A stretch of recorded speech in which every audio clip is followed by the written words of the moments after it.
اشرح غسالة دي كلية 15 فرد. نشوف بس الأجزاء الداخلية بتاعتها، أو ازاي نرص الحاجة ونتفرج عليها من جوه الأول. ده أول مكان، دي بتاع المعالق والشوك والسكاكين وأي حاجة رفيعة وطويلة هنحطها هنا أو هنرصها هنا في الدرج ده. عندي أول رف اللي هو العلو ده بحط فيه هنا الأطباق، ممكن أرص هنا أطباق، ممكن أحط هنا كوبايات أو فناجين، بس أي حاجة أحطها تبقى وشها لتحت، لأن الرشاشات بتاعتي أو شغل الغسالة المية بتبقى جاية من تحت لفوق. فأنا هنا هرص أطباق، وممكن هنا بردك أحط عليها الفناجين أو الكوبايات، بس لما أحطها عليها أتأكد إن هي ثابتة علشان مع الغسيل ملقاش الغسالة بتخبط أو بتعمل صوت. وممكن استغنى عنها خالص وارفعها كده واستفاد بالمساحة دي احط فيها اي حاجة. عندي كمان هنا الشبكة دي ينفع ان انا اوسع المساحة، بحيث ان انا اضم الشبكة دي كده واقفلها كده. المساحة عندي بقت واسعة بحيث ان انا احط صينية او طاسة او حلة او اي حاجة كبيرة. وممكن ارجعها تاني كده لو انا ما عنديش حاجة احطها فيها هتاخد مساحة. عندي بردك السلة اللي تحت نفس الكلام، برضو اقدر اوسع هنا واقدر افردها تاني بحيث ان انا ارص الاطباق بتاعتي وارص كل حاجة.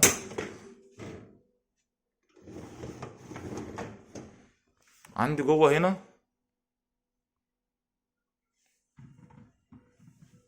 ده المكان بتاع الملح، هنا هحط الملح. هفتح دي كده وهبدأ احط الملح هنا. طبعا بيبقى في قمع جاية مع الغسالة، بحط القمع والملح طريقته بحط كوباية ملح وبعدها كوباية مية. افضل اكرر الموضوع ده لحد ما الاقي المية طلعت فوق كده. بعد كده بقلب الملح ده حوالي 10 ثواني وبروح قافل عليه تاني. طبعا الكمية اللي انا بحطها دي بتكفيني من شهر لشهرين، طبعا حسب استخدامي وحسب البرامج اللي انا بستخدمها.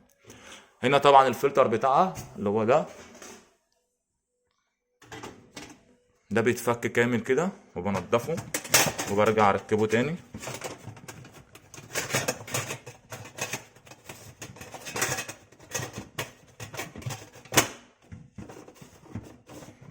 بربط كده لحد ما اسمع صوت تكة كده واتأكد بايدي ان هو ماسك.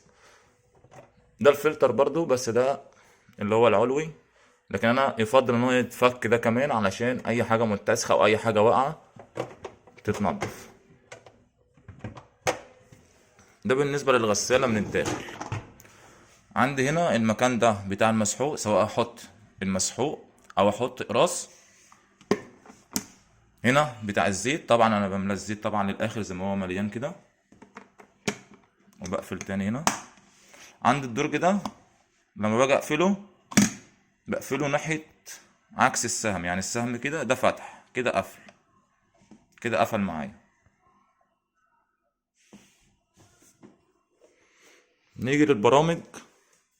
هي البرامج بتاعتها 8 برامج، بيبدأ معايا من أول برنامج اللي هو الزيرو، بعد كده 1 لحد 8. أول برنامج ده دورة نظافة للغسالة أو دورة خل للغسالة، اللي هو الانر كلين. ده بعمله من كل شهر أو شهرين، بحط إزازة خل زي الغسالة بالظبط اللي هي الأوتوماتيك، وبشغل على البرنامج ده اللي هو بي صفر. طيب تاني برنامج اللي هو الايكو او الاقتصادي. البرنامج ده هيوفر معايا في الكهرباء والميه، بس مدته طويله، يعني هيستخدم كميه ميه قليله لكن الوقت بتاعه بيبقى طويل. تاني برنامج اللي هو بي 2، هو ده البرنامج الاعتيادي او البرنامج الاوتو، اللي هو الحاجات اليوميه العاديه. هيغسل على درجه حراره من 40 ل 65، فده مناسب للحاجات المتوسطه الاتساخ. تالت برنامج عندي البي 3 اللي هو الاكوا فليكس. الاكوا فليكس ده بتاع الحاجات اللي هي الزجاج او الحاجات اللي هي البلاستيك.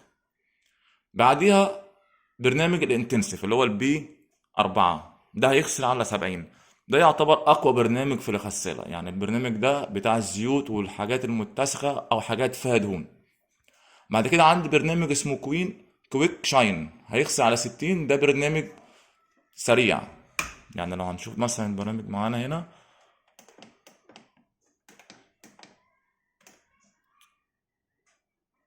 نلغي بس البرنامج اللي هتشغل عليه الغسالة.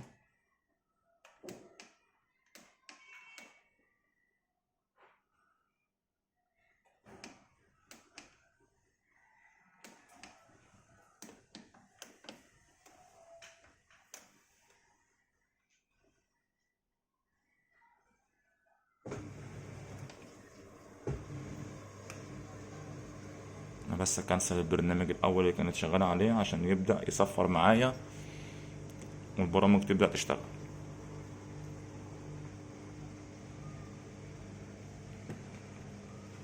اهو نكمل شرح البرامج. احنا وصلنا لحد البرنامج اللي هو الخمسة، ده حوالي مدته ساعة، ده يغسل على 60. ده بتاع الحاجات المتوسطة اللي حابب اغسلها على طول. بعد كده عندي هنا الكلاس كير، ده بتاع الزجاج او الحاجات اللي انا محتاج ان هي تتلمع او تطلع فيها لمعان شديد. بعد كده عندي البرنامج السابع اللي هو الميني، بيغسل على 35، وده بتاع الحاجات اللي هي خفيفة الاتساخ، يعني حاجات مش متسخة جامد، حاجات بتاع أعياد ميلاد، أطباق مش متسخة، حاجة أنا أعطيها شطفة على إيدي أو غسيلها شطفة كده صغيرة على إيدي وعايز أكملها في الغسالة. وبعد كده عندي البرنامج الأخير اللي هو الغسالة التمهيدية اللي هو البري ووش. ده انا ممكن استخدمه لو انا مثلا المواعين عندي او الحاجات عندي اتركنت بره يوم او اتنين فعملت ريحة كريهة او عملت اللي هو الفطريات، فانا هستخدم البرنامج ده الاول بحيث انزل الحاجات دي من على الاطباق او المواعين، وبعد كده بديها اي برنامج زي ما انا محتاجه او زي ما انا عايز. البرنامج ده ممكن اغسل فيه الخضروات وممكن اغسل فيه الفاكهة. يعني في ناس بتغسل على البرنامج ده الخضروات والفاكهة، اللي هو ده ما بيستخدمش لا زيت ولا بيستخدم مسحوق.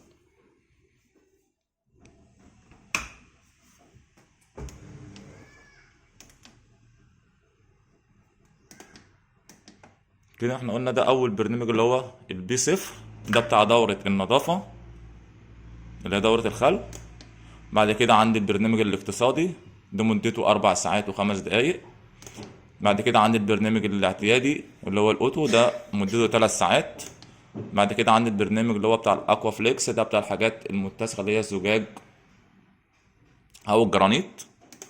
بعد كده البرنامج ده، وده انا بفضل البرنامج ده، ان يعتبر ده اقوى برنامج في الغساله ومناسب للحاجات بتاعتنا، يعني الحاجات اللي بتبقى متسخه والزيوت والحاجات اللي شديده الاتساخ استخدم معاها البرنامج رقم 4، ان ده هيغسل على درجه حراره 70. بعد كده عندي الكويك شاين، ده يغسل على 60 ومدته 58 دقيقه. البرنامج السادس اللي هو الجلاس كير اللي عناية بالزجاج، ده يغسل على 2 ساعة.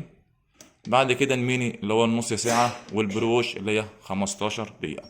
ده بالنسبة للبرامج.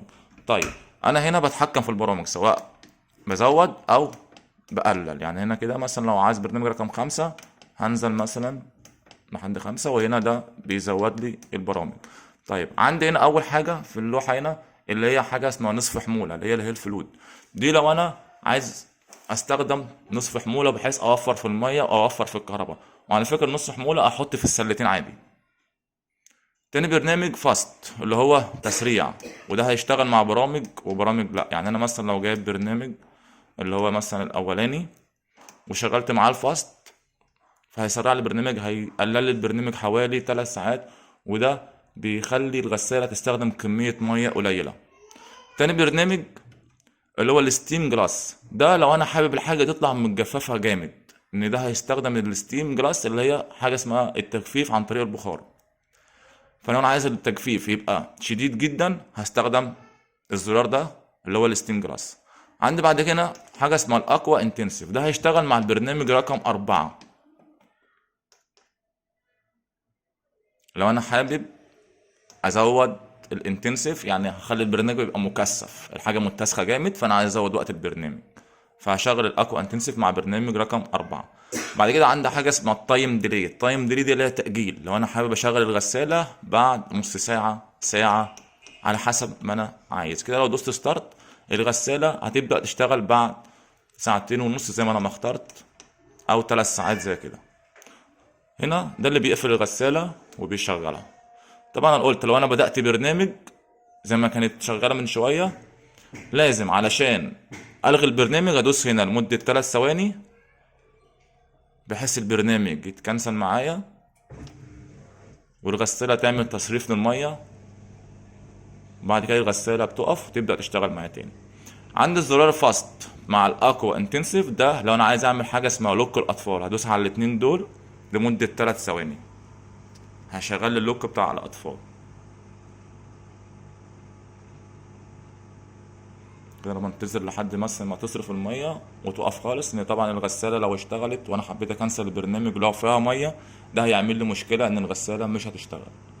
فالغسالات دي لازم تبقى صارفة المية تماما علشان تبدأ برنامج جديد. لو فيها كمية مية قليلة ما صرفتهاش بيحصل له مشكلة، وبتديني رمز هنا اللي هو E01 أو E02. كده هي خلصت، كده أقدر أقفل البرنامج، أقدر أشغل كده الباقة تتغير معايا. دي بالنسبة للبرامج. طيب في حاجة تانية مهمة جدا اللي هي عسر المية أو اختبار عسر المية، دي لازم نتأكد إن احنا عاملينه. الغسالة دي بيجي معاها شريط زي مثلا بتاع التحليل. الشريط ده بحطه في كوباية مية وبشوف النتيجة طلعت كام، 1 ولا 2 ولا 3. هو بيبقى فيه 5 مربعات، والخمسة بيبقى لونهم أخضر. فأنا لما بحطه في المية بيحمروا. لو احمر معايا مربعين يبقى أنا هظبط الغسالة على درجة 2. لو احمر 3 هظبط الغسالة على درجة 3. طيب أنا هجيب عسر المية منين؟ بشغل الغسالة وادوس على التايم ديلي مع البي بلس، الاتنين مع بعض كده، وادوس عليهم لحد ما يبدأ يعد لي كده، يدخلني في البرمجة. كده انا دخلت في البرمجة بتاعة الغسالة. اول حاجة دي بتاعة الاضاءة. الغسالة هنا ما فيهاش اضاءة داخلية فانا مش محتاجها، اللي هي ال1. تاني واحد دي بقى بتاعة الاملاح، هي هنا كده مظبوطة على 3. تمام. بعد كده عندي دي بتاعت الاقراص او بتاعت الزيت مظبوطه، قصدي دي اول واحد البي بتاعت الملح، دي بتاعت الزيت مظبوطه برضك على 3. هنا لو انا عايز بشتغل بالغساله اقراص ومسحوق مع بعض يبقى هخليها رقم 1، بحيث الغساله تتعرف لو حطيت فيها راس تتعرف ان فيها راس، او حطيت فيها مسحوق تبقى عارفه ان فيها مسحوق. فدي كده انا مشغلها بحيث لو انا استخدمت اقراص هستخدم اقراص عادي. احنا قلنا ده الملح معايا لحد 4، فانا هخليه 3. عندي العلامة دي بتاع الزيت برضك هي على 3، توصل معايا لحد 5. طبعا انا بظبط الارقام دي على حسب المؤشر اللي بيطلع لي في النتيجة بتاعة الشريط اللي انا بعمله. فاحنا هنخلي دي على 3، هي النتيجة كانت طالعة 3 نخليها على 3. طيب خلاص كده خلصنا وظبطنا كل حاجة. نروح عاملين اوف ونقفل الغسالة ونرجع نشغلها تاني. دي بالنسبة لعصر المية. في حاجة مهمة تاني، الغسالة هنا فيها رشاش تحت وفيها رشاش فوق هنا، يعني في رشاش تحت هنا كده اهو، ده رشاش. وعلى فكرة الرشاش ده بيتفك، اقدر افكه بحيث انضفه. دي كده طلع معايا اهو، لو انا انضفه كل فترة عشان مثلا لو في رواسب او اي حاجة. واللي فوق برضو بيتفك، عبارة عن بكرة اللي هي دي بلفها بايديا كده وبفكه. الموضوع ده ممكن اعمله مثلا كل فترة، اغسلهم كويس تحت الحنفية وارجع اركبهم تاني. طيب هي الغسالة فيها رشاشين وفيها حاجة اسمها مروحة مساعدة، دي بردك رشاش بيشتغل. طيب ده بيشتغل امتى؟ ده بيشتغل لو انا عندي حاجة متسخة جامد فهحطها في الجزء ده اللي هو ناحية المروحة. تمام. لما بحطها في الجزء اللي هو ناحية المروحة لازم اشغل البرنامج اللي هو مثلا رقم 4 واشغل الاقوى انتنسيف ده انا كده شغلت وظيفة المروحة او الرشاش المساعد اللي هو تحت هنا ده، اللي هو لونه حتى مختلف، لونه بنفسجي. تمام. انا كده حطيت الحاجة المتسخة جامد هنا، رصيتها هنا قريبة من الرشاش، معايا الجزء ده كده الرشاش ده كده بيلف شمال ويمين. حطيت الحاجة المتسخة جامد كلها هنا، وشغلت الوظيفة المساعدة او الشطف المساعد من هنا اللي هو ده. كده الرشاش ده مش هيشتغل طول ما دي مش دايس عليها ومنورة معايا كده، الرشاش اللي تحت ده مش هيشتغل. فانا بشغله في حالة واحدة بس، لو الحاجة اللي انا حاططها عندي حاجة متسخة جامد او حاجة فيها زيوت ومتسخة جامد وانا حابب تنضف، فهرص الحاجات المتوسطة الاتساخ فوق وعلى الجوانب هنا. المكان اللي تحت ده هخليه الحاجة شديدة الاتساخ، بحيث انا هشغل لها الوظيفة بتاعت الرشاش المساعد او المروحة دي. ودي بتشتغل مع البرنامج اللي هو الاقوى اللي هو الانتنسيف اللي هو بي 4 بيغسل على 70 وبتشتغل من هنا. دي الخاصيه بتاعتها اللي هي الاقوى انتنسيف. احنا قلنا ده التجفيف، لو انا عايز تجفيف شديد جدا فهستخدم الستيم جلاس اللي هي الغسالة هتجفف عن طريق البخار، وده برضك بيعمل عملية تعقيم للحاجة اللي انا بغسلها. فخلاص عرفنا الوظيفة بتاعت الاكوا انتنسيف. لو حطيت حاجة متسخة جامد بحطها ناحية الرشاش المساعد اللي هو تحت، وبشغل الخاصية دي معايا وبدوس على زرار الستارت. كده الغسالة بتبدأ تشتغل معايا، تحضر تسحب مية وتبدأ تشتغل معايا. وده الوقت المتبقي اللي هو 3 ساعات و11 دقيقة. والوقت ده مش بالظبط، يعني ده بيعتمد على قوة على شدة المية اللي داخل الغسالة وشدة المية بتاعة الطرد من الغسالة. فالوقت ده ممكن يزيد شوية وممكن يقل شوية على حسب قوة المية عندي، سواء المية عندي ضعيفة أو المية عندي قوية. طبعا أنا يفضل أن أنا أشغل الغسالة مرة واحدة في اليوم، وتبقى في نهاية اليوم يعني الحاجة اللي هتتوسخ مثلا بتاعة الفطار أبدأ أرصها، بعد الغداء ابدا ارص حاجات الغداء، بعد العشاء ابدا ارص حاجات العشاء، وابدا اختار البرنامج المناسب وابدا اشغله. طيب في ناس بتستخدم اقراص وترجع بعد كده تستخدم مسحوق. فانا لو بستخدم اقراص ورجعت استخدمت مسحوق، او العكس كنت بستخدم مسحوق وعايز استخدم اقراص، لازم في الاول اشغل الغسالة على دورة خل. لازم اعمل لها الاول دورة بالخل علشان الغسالة تديني نتيجة كويسة. دورة خل فاضية بحيث المسحوق الزيت اللي عندي هنا او الملح اللي هنا احاول ان انا اتخلص منهم، واشغل على اقوى برنامج اللي هو البي 4 اللي هو الانتنسيف. فلو انا ظابط الغسالة ان هي تتعرف على الاتنين زي ما انا ما عملتها كده، اللي معايا التايم ديلي والبي باس،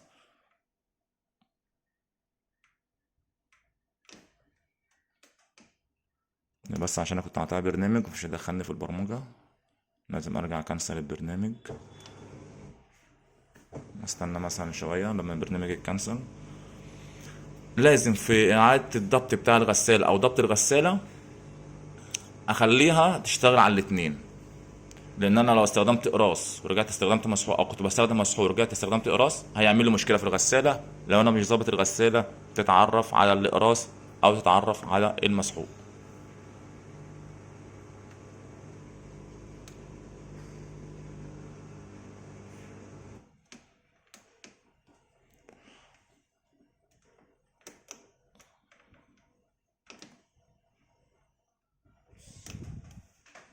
هنا دخلنا على البرمجة بتاع الغسالة. انا طبعا بغير من هنا، دي بتاعة الاضاءة، قلنا دي بتاعة الملح احنا ظبطنا على 3 زي النتيجة ما طلعت معانا. دي الزيت مظبوط على 3. دي بتاعة الاقراص. لو انا عملتها 0 كده انا كده هستخدم مسحوق. الغسالة لو حطيت فيها اقراص مش هتتعرف على الاقراص، هتستخدم الملح والزيت اللي انا حاطه. لكن لما بجيبها على 1 كده، لو انا حاطط ملح وزيت وكنت بستخدم مسحوق وجيت غيرت جبت اقراص، الغسالة هتتعرف على الإقراص ومش هتسحب من الملح اللي موجود في الغسالة ولا الزيت اللي موجود في الغسالة، هتستخدم القرص فقط. ودي مهمة جدا ان احنا نجيبها على 1 وبعدها بنعمل ايقاف علشان البرنامج يتحفظ. دي بالنسبة لكل حاجة في الغسالة. طبعا بعد نهاية الدورة يفضل ان انا اسيب الباب مفتوح للتهوية من حوالي ربع ساعة لنص ساعة. ولو لقيت فيها قطرات مية زي كده الحاجات دي كلها، المفروض ان انا بجيب حتة قماشة قطن وببدأ امسحها علشان ما تعملش معايا ريحة فيما بعد، وابدأ اشتكي ان الحاجة بيطلع عليها ريحة او الغسالة بقى ليها ريحة. والجوانات دي برضك بتتمسح، بس بتتمسح بالراحة بحيث ما تفلتش من مكانها او تبوظ. وببدأ امسح الغسالة كلها واخليها جافة تماما، وبسيبها مفتوحة حوالي نص ساعة للتهوية لان بقى فيها درجة سخونية جامدة. فانا بهويها نص ساعة وبعد كده بقفل الغسالة عادي. ده بالنسبة لكل حاجة للغسالة الأطباق بيكو اللي هي بنظام بوردة مش نظام البقرة.